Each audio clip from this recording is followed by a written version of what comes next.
Okay, welcome back. This is officially our last lecture, lecture 12, and we're just going through the interpretation of Daniel chapter 2 and the Nebuchadnezzar dream, and we talked about the Babylonians, we talked about the Medo-Persians just briefly. The next one, of course, is the belly and the thighs of brass, and that, of course, is the Greek Empire. The Greek Empire, and I read earlier there in chapter 8, of course, chapter 8 and verse number 20 talks about the Medes and the Persians. Chapter 21, verse number 21 of chapter 8, and the rough goat is the king of Grecia, and the great horn that is between his eyes is the first king, and that, of course, is Alexander the Great. And so Alexander the Great, he gives himself, and you'll notice that's in your notes there, gives himself the title of the king of the world. Alexander the Great was phenomenal, and if you had lots of books written about him. He died at he was 33 years old when he died, and it's often said that as he was on his deathbed he lamented because there was no more worlds to conquer. So he was from the Grecian Peninsula. The northern part of the Grecian Peninsula is Macedon or Macedonia, and so from that little place in Macedonia, he comes across the Aegean Sea, and he just destroys everything. He captures all of the western part of the Medo-Persian Empire, makes it across. He makes his way down. There is a tremendous account of his conquering of the city of Tyre. Tyre and Sidon are cities along the Mediterranean, the coast there up in Lebanon. Tyre had was a two-part city. There was a part of the city was inland, was coastal, and then there was an island, and that island was the fortress. It had the city walls around it. It was nobody could defeat the city of Tyre, because if there was an invading army, they would just get everybody into the fortress. And having surrounded by water is not a thing you could do. And they had withstood several conquering armies over the years. Well, Alexander the Great was not going to play games like that. So he spent, I guess it was close to a year. And what Alexander the Great did is, if you're familiar with the coastline along Lebanon and Israel, it kind of goes like that, pretty flat. But, Tyre is a city, and out here there's an island. And what Alexander the Great did is he destroyed the city of Tyre, and I'm spelling that horribly. He destroyed the city of Tyre, and then he took all the ruins and he built a causeway out to the island. Of course, he used the enslaved population to do that, but he had that built so that he could invade that, and he did. So if you go to Google Maps and you bring up the city of Tyre today, it's still there. This is all filled in. There's now roads and houses and stuff that are built there. So it's as if it has always been that way, but that's not how it was in the 2nd century BC. Alexander the Great did that, and it's still very visible today. From satellite image, you can see it very clearly. But that's Alexander the Great, and he marched his way down. This would be Turkey, Asia Minor.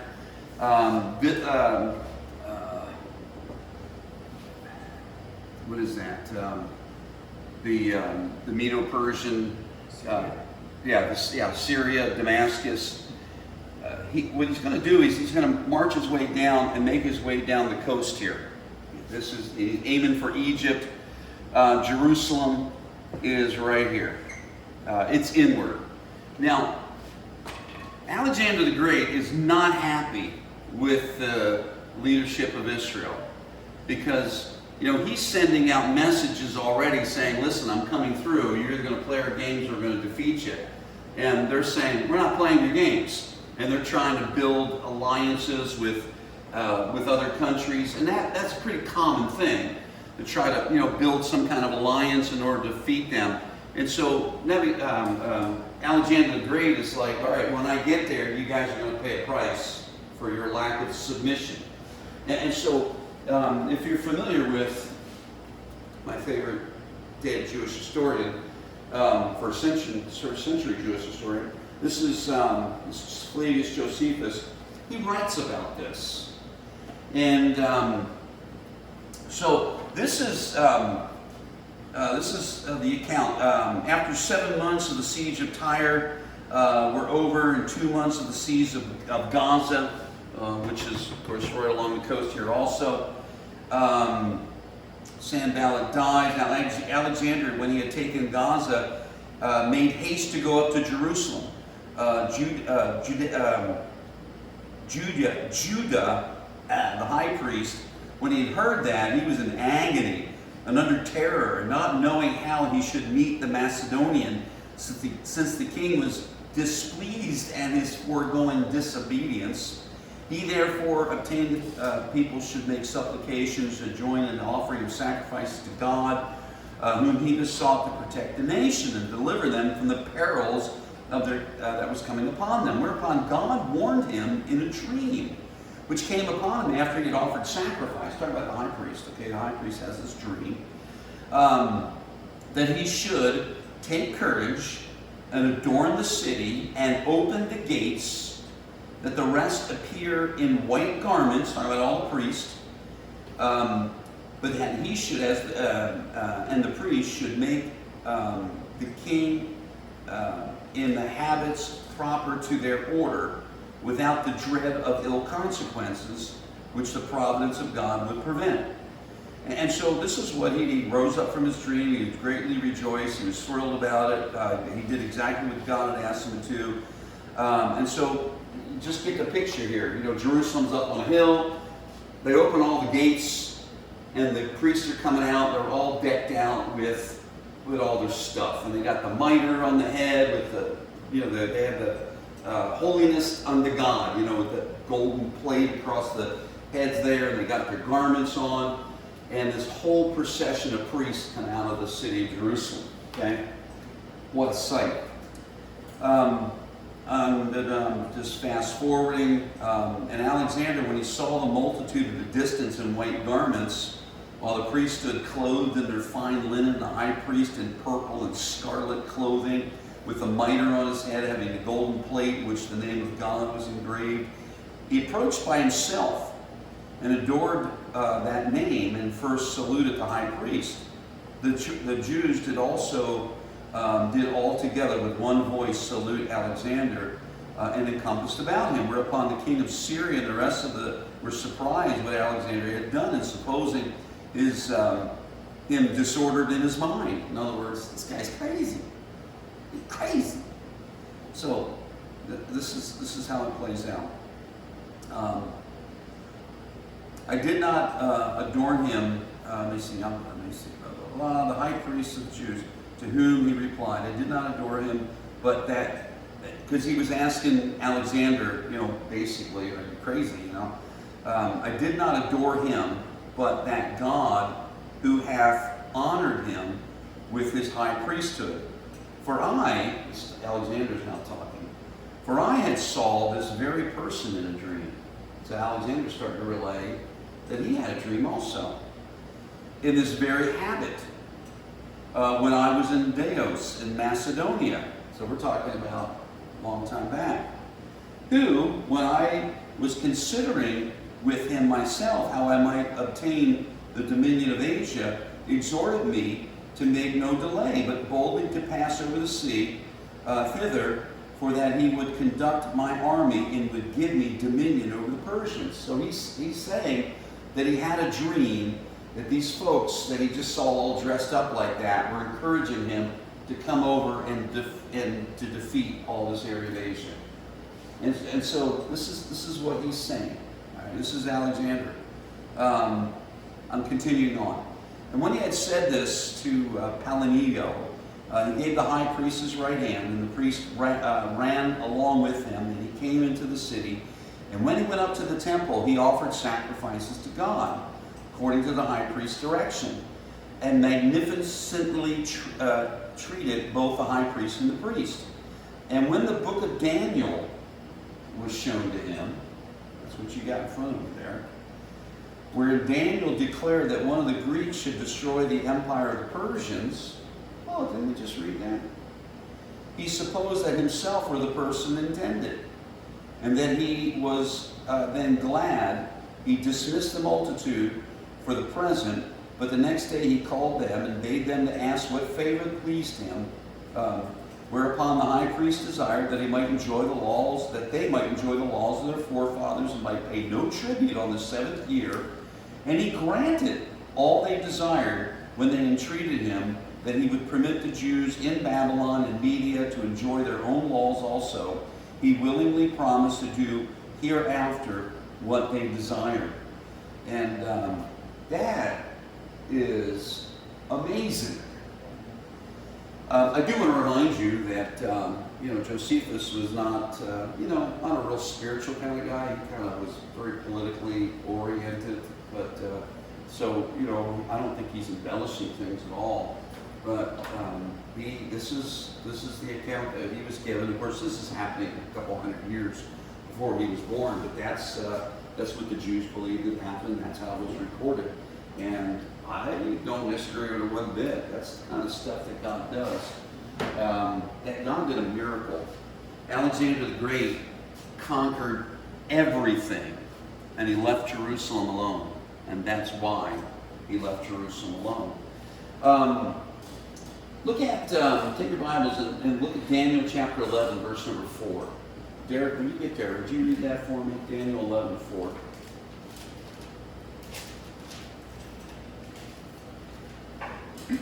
And when he shall stand up, his kingdom shall be broken, and shall be... Oh, I'm sorry.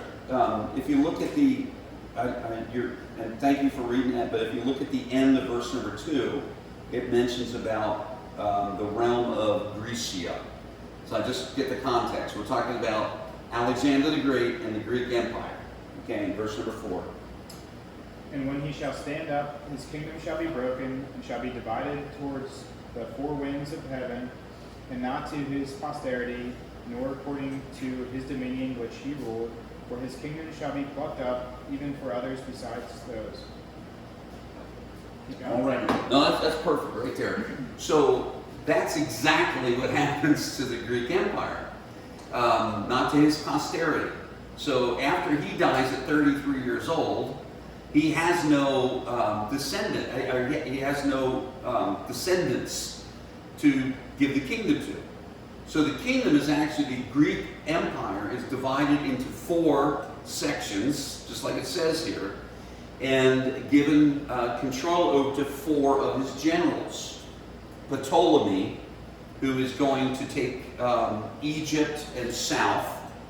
Seleucia, who is going to get like Mesopotamia, the Eastern Asia, into Mesopotamia, and into Israel that we know today. That part of Israel. So the Ptolemite is going to be down here, and the Seleucids are over here. This area here is going to be, there's going to be a lot of conflict between the Seleucids and the Ptolemites over this area. And I mean, Jerusalem's like right in the middle of it. But eventually the Seleucid Empire is going to control this area. We also have Cassander, who is going to get the kind of the Greek side of it. So, Macedonia and Greece. And Alexander the Great went east, so there's not much west from there. But Cassander gets that. And Lysimachus, and I always butcher this guy's name. Lysimachus. That's L. If you're taking notes, Lysmachus. You can Google it and get that. Get the 4. I think there's a different name that pops up every once in a while too, but but he's going to have like Asia Minor. So the Seleucids are this way, and that guy, Lykie, he's here, and Cassandra's over here, and the Ptolemite Empire is down here. Of course, Cleopatra was not an Egyptian, by the way. I mean, she's portrayed that way, but she was a descendant of the Ptolemites. She was a Ptolemite queen, and so she was a Greek. She was not an Egyptian. So that's where she came from. The Seleucids, oh my, a lot of history. Again, the Apocrypha. Two of the most classic books in the Apocrypha are 1st and 2nd Maccabees. And 1st and 2nd Maccabees will give you the historic account of the Seleucids and their ruling over this area. And some of the key people, one of the key people, as far as the Seleucids go, is this fellow Antiochus Epiphanes. He was a descendant of the Seleucid Empire. And he is going to be a Seleucid king, and he is going to conquer Jerusalem, and he is going to defile the temple. He sacrifices a pig on the altar in the temple. Not a good thing to do. And so, boy, that really stirs up the folks. And so he is just sick and tired of the Jews and their rebellion, and they're really pushing back on everything that this empire wants to do. This is the remnants of the Greek Empire, but really, they're all acting independently. They're not acting as a collusive empire. But the Seleucids and Antiochus Epiphanes, he stirs up things so much that that rebellious group, the rebels, start to rise up. I know it was a long time ago, a galaxy far, far away, but this rebel alliance, driven by Jacob, the Maccabees family, rises up, gets an army together, and goes and fights and defeats the Seleucids, retakes the temple. We celebrate Hanukkah today because of that, and the 8 days of the candles burning. And that all happens during that period of time. That's the remnants of the Greek Empire. That is going to come to a close because while these four groups, the remnants of the Greek Empire, have lots of control, they're not working together. Matter of fact, they're battling one another. Not a lot of cooperation. And over here, in this little sliver of land called Italy, you have a bunch of city-states beginning to group together, and they build one of the greatest armies that's ever existed in the ancient world, and that was the Roman army. They had something that no one else had, and they had they had a trained army. That was not common. Most armies were ragtag. You defeat a bunch of folks, you enslave a bunch of people, you hand them swords and spears, show them a few tactics, and say, let's go, guys. I know it was a lot more than that, but the Romans, they knew how to do it right.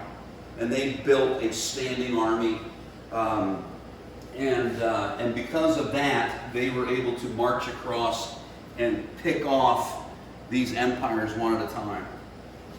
First, of course, Cassandra there in Greece, and then, of course, this next guy up through Asia Minor, and then off to there. And the Romans eventually conquered this whole lot. And that is the number 4, is the leg of iron, is Rome. The Romans are going to be the legs of iron. Of course, that's the longest. You got the head, you got the torso, you got the loins. The legs are the longest part. The Roman Empire is going to be the longest empire and the strongest of them all, and this will last the longest time. And we know as we get to the toes, and we'll talk about that in a second here. that the Roman Empire is, and many commentaries you read today, the Roman Empire is believed to still exist as far as an empire goes. Because the Roman Empire, there's some great books written out there. I got, I don't know if, do you remember Chris Smart? Yeah. Okay. He's a piece of work. Anyway, but he loved to read. He was a ferocious reader. And I made a comment from the pulpit one time about that book by Gibbons, The Rise and Fall of the Roman Empire. I said, oh, I'd always love to get a copy of that. The next Sunday he walks in and gives me a copy. 2-volume set, I was like, Chris, you got to do that. He says, oh, I do it. You know how he was. And so, great thing. But there's a lot of, just a tremendous amount of information written about the Roman Empire and its rise and its fall. But for the most part, there was no really decisive battle. Like we have a battle that we see in Daniel chapter 5, and we see the end of the Medo-Persians, and then, the end of the Babylonians and the Medo-Persians start right there. You have historic battles where Alexander the Great marches in, and the Medo-Persian Empire is gone. The Persians are gone. It ends. But there's no final battle where you see the Romans being destroyed. It just kind of fades away, and they lose control of different areas. And there's all kinds of reasons for that. Hence that book by Gibbons about the fall of the Roman Empire and where they went wrong and how things just kind of came apart at the seams. And so there are many people today that say that the Roman Empire is still in existence today in all kinds of different ways. Let me just ask, how would you see the Roman Empire still existing today? Catholic Church, Roman Catholic Church. And that is a classic answer, and a lot of people hold to that because eventually, the Catholic Church actually became an aspect of the Roman Empire. And so there was no separation of church and state. It was the state, and you can thank Constantine for that one. And he built that into the empire, and that rolled for quite a long time, okay? And so the Catholic Church, and so many people would say that's a part of it. What are some other ways that we see the Roman Church, or the Roman Empire still existing today? Is our government structure that's similar or something like that? And that certainly has a lot to do with it. Now, the governmental system of the Roman Empire, that's the origin of democracy and a republic. We are actually, here in the United States, we are a republic. We have representation. That's how we rule. That's a Roman style of rule. And so we kind of bought their political system and we've carried it forward, and many other countries have too. The Roman Empire, what do you think there, Brother Carlos? Everybody gets a chance tonight. I mean, to a certain extent, the European Union is kind of like that. Mm-hmm. Exactly right. Because the Roman Empire, certainly all this, but the Roman Empire came from Europe. That was a European empire, and so that European empire still exists today in things like the EU and other things. I just want to mention that for the nation of Israel. The Bible speaks about the time of the Gentiles, and certainly that's the Gentiles are the focus of evangelism.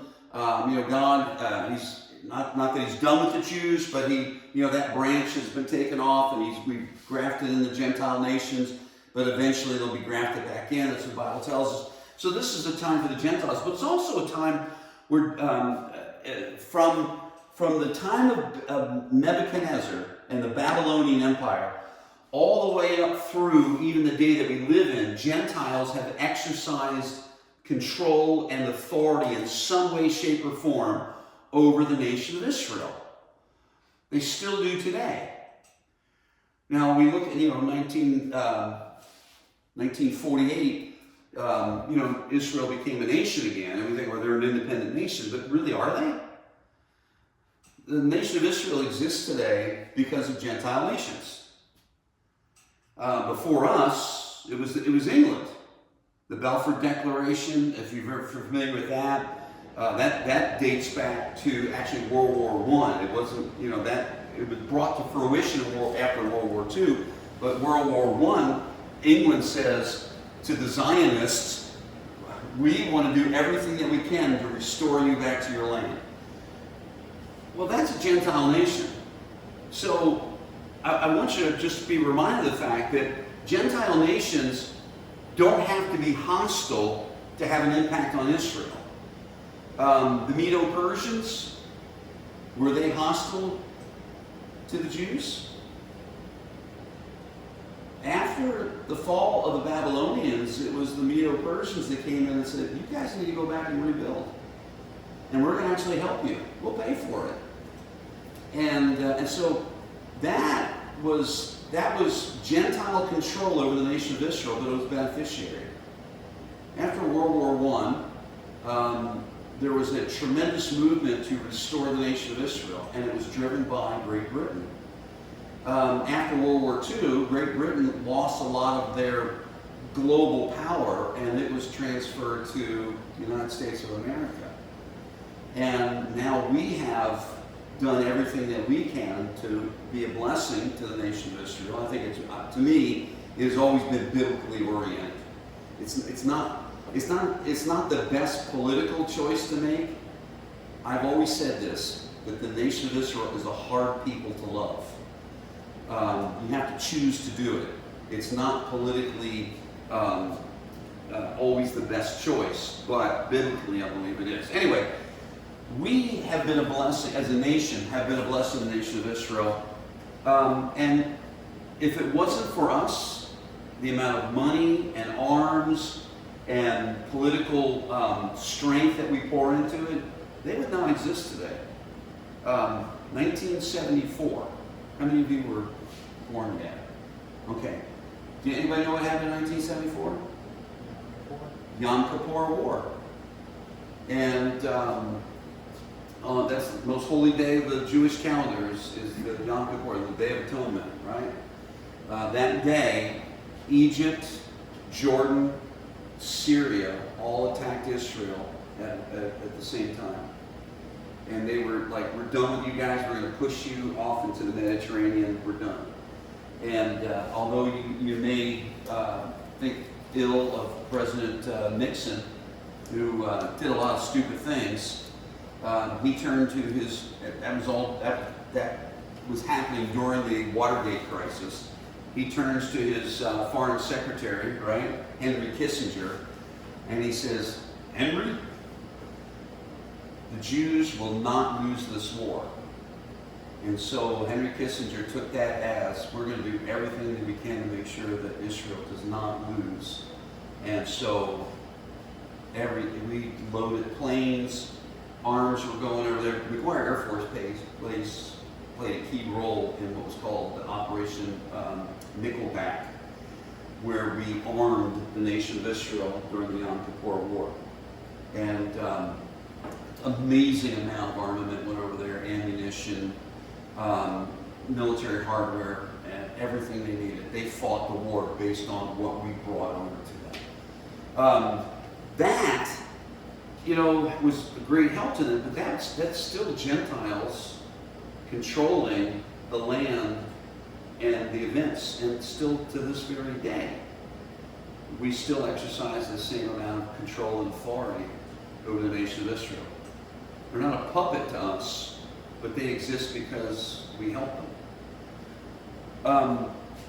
That is those reasons, whether it be the Roman Catholic Church, whether it be the political portion of the Roman Empire that's still playing through today, you see it very clearly in the U.S., or whether it be the European type of control of Gentile nations, all that still spells out the fact that the Roman Empire still exists today in some way, shape, or form. Because there was never a final battle that ended the Roman Empire. There's some good books out there that'll give you, this is where the Roman Empire ended, they'll give you dates and everything like that, but the influence still goes on today. So, the Roman Empire was brutal, but it continued on. The next empire, and that's number 5 there, is the feet and the toes, which is the iron and the clay mixed. That is a future world empire. A future world empire. And that's going to be the empire that goes into the tribulation period. And so you have the iron, so that's the continuation of the Romans. It's still there, and that influence of these Gentile nations is still going to continue into the tribulation period, and of course mixed with the clay. Now, that mixing of iron and clay, they don't mix really well, and there's a lot of different interpretations of that. People would use terms like the revived Roman Empire mixed with religion, which is certainly the case during the tribulation period, because you have an Antichrist and you also have the beast, right? Or the, thank you. The beast and the false prophet. You have the Antichrist and you have the false prophet. And so they are politics and religion. That's the secular and the spiritual. Except that the Antichrist is going to come up and declare himself to be God. So that kind of steps over the line of separation of church and state, I suppose. But you do have that entity. And that is often how this is viewed. That we go into the tribulation period with a revived, or the existing structure of what we've just talked about coming in there and adding the religious aspect of it. Here in this nation, we do have a separation of church and state, which with the intent is that the state has no control or influence over religion, and that there is no state religion. Many other countries don't have that. If you go to England, they have a state religion, the Church of England. Most Muslim countries, there is no separation of church and state. Most countries that have tremendous influence by the Roman Catholic Church, there really is no separation of church and state. As a matter of fact, the Roman Catholic Church believes that they are the kingdom of God, and so they control, when they had control, they would control that way, and so there was no separation. During the tribulation period, there is going to be this mingling together of church and state, controlled by the Antichrist and, of course, and his false prophet. This is going to be continuing on until the event of the stone. And of course, this that's not us. It's not like Christianity. It is Jesus Christ and His kingdom, and so that stone is going to destroy everything. We just read earlier as we were reading through that, and that stone is going to destroy, as it says there at the end of that. Let's see here, chapter 2. And there would arise another kingdom, and then I saw the feet, and the stone, strong days. Where's that? Oh yeah, verse number 35. The iron and the clay and the brass and the silver and the gold broken in pieces. Now it's interesting that when the stone goes through, it says that all those things will be breaking in pieces together, which is interesting. So it's not like it's only going to destroy the last portion of it, but it's going to destroy all of it. So that tells me that the influence of the Babylonians, which of course that would be that's Iraq. The Medo-Persians, that's Iran. Iran is Persia. The Greeks, which of course you know where that's at, and of course Rome. So the aspects of each one of those kingdoms is still in existence today. And so during the tribulation period, each one of them is going to be dealt with by Jesus Christ and by His kingdom. So this great stone, of course, is God's kingdom, and of course led by the Lord Jesus Christ. And so these last couple's kingdoms here, particularly the Greek kingdom, we read those references, of course, in Daniel chapter 11. The Medo-Persian Empire, of course, Daniel chapter 5. Several of the prophecies that Daniel sees himself deal with the results of the Greek Empire, particularly the Seleucids. Some of his visions deal with the Seleucids. And so the rest of the book of Daniel deals with all these events that are played out in this vision here. So as you read Daniel chapter 2, get the interpretation. As you read through the rest of the book, you can say, oh, that has to do with this part of the statue, this is that part of the statue, this is over there. And you begin to kind of put the pieces together as you go throughout there. All right, we are just about out of time. There's one more test. And that test is going to cover the stuff that we just reviewed from Ezekiel and this information that we just covered tonight here in the book of Daniel. So I was really gracious on our last test, probably overly gracious. I know I insulted your intelligence, and I'm so sorry for that. I'll make up for it on this one. Don't worry. And you don't feel bad about it. So with the stuff that we covered tonight is fair game. I'm just going to say it that way. And so don't go crazy. I don't try to bury people.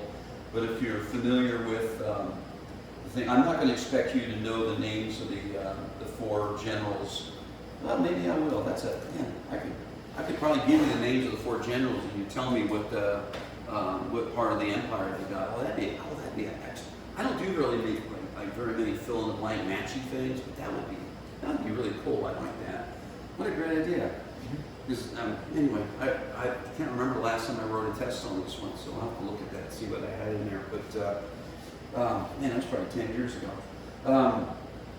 But anyway, take a look at, just be familiar with that. And we didn't go any further into the book, so there's no need to, I don't know how many pages of notes you've got there, but we're just going to cover the stuff we covered, all right? So it should be pretty simple. All right, well, that's all I got. We did talk about the temples of God. That's, I mentioned that already. That is certainly going to be on the test. So you'd be familiar with that, okay? All right, that's all I got. Thank you very much. It's been real. It's been fun. I will email out the test. It'll be due a week from today. We're going to have another class starting after the first of the year. I'm more inclined to go ahead and do Doctrine of the Holy Spirit, Pneumatology. I haven't taught that in years, and so we may do that. There's some, Brother Robert Sargent has some really good material on that, and that might be the course of action, because honestly, I can't remember the last time I taught that. It was probably so long ago. I don't even know if I'm sure I still have my notes somewhere, but I might use Brother Sargent's material to do that. And if I do, we'll have to get copies for everybody that takes the class, and it's going to be good. It'll be excellent material. But other than that, it's been real. It's been fun. And thank you very much for your attention tonight. And Lord bless you.